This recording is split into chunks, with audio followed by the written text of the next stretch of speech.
We'll see what happens. Very important is the wall to me, and we have to know that the wall will not be obstructed, because without the wall I wouldn't do anything. So why push the wall back and not attach it to Well, the we're already starting the wall. The wall is being renovated, fully renovated, because we have vast amounts of wall.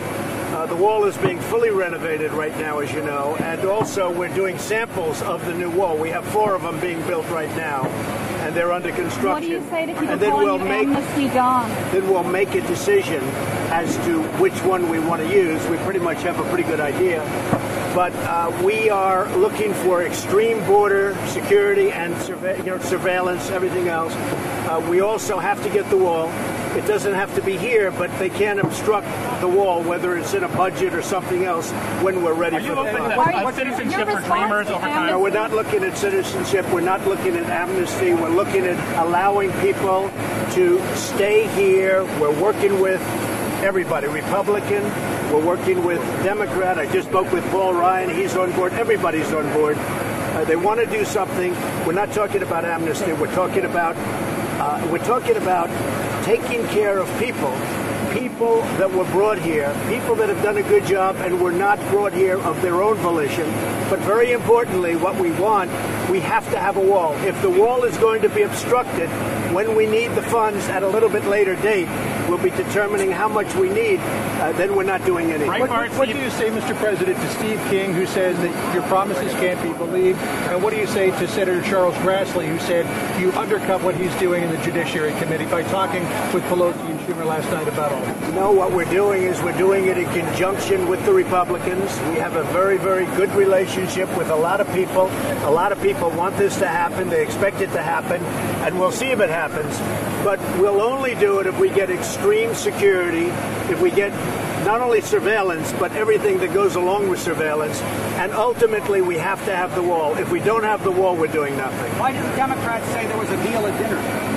There was no deal, and they didn't say they had a deal. In fact, they just put out a statement. They didn't say that at all. Mr. President, if Republicans aren't able to get something in 6 months, will you continue the DACA program on your own? Well, we'll talk about that, but I think a deal will be made before 6 months.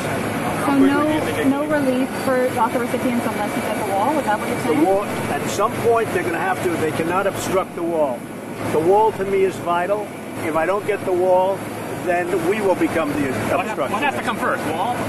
Agreement on the wall? We have to have an understanding that whether it's in the budget or some other vehicle, in a fairly short period of time, the wall will be funded. Otherwise, we're not doing any deals. On tax reform, Mr. President, can you clarify what you said yesterday when you said that the wealthiest Americans will stay the same, maybe pay a little more? Some people interpreted that to say that you may actually raise rates on them. So the wealthy Americans are not my priority.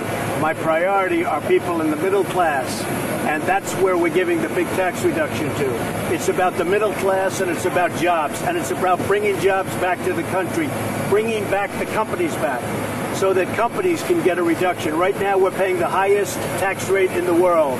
We want to bring that to around 15%. That would make us competitive with China and other countries.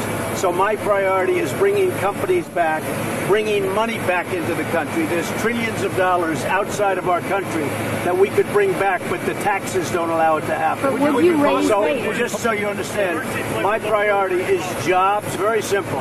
It's jobs, and it's the middle class taking care of them. Would you possibly raise rates on the wealthiest Americans? I don't think we'll have to do that, but this is not to benefit the wealthy. This is to benefit the middle class and to benefit companies where they're going to be producing jobs. We want to produce jobs. We want to produce jobs in this country. We want factories coming back, and they're already coming back. But we want factories coming back into our country. Right now, they're leaving our country. They've started since I've been in, as you know. You look at Michigan, you look at Ohio, you look at they're starting to come back. But to really bring them back, we have to reduce our tax rate. So we're trying to bring it down to around 15%. But if you reduce the individual rates, sir, it will bring taxes down on the wealthy. What's going to happen is the individual rate coming down will be substantial for the middle class. We want to take care of the middle class. We want to take care of jobs. The way we're going to get jobs is to make our companies more competitive. And don't forget, a lot of these companies are public companies owned by the public, owned by pension funds, owned by vehicles such as that. so they'll get a big benefit. Our priority is jobs and the middle class. Okay, now let's go and see how we're doing, because I think we're doing a good job in Florida. Thank you.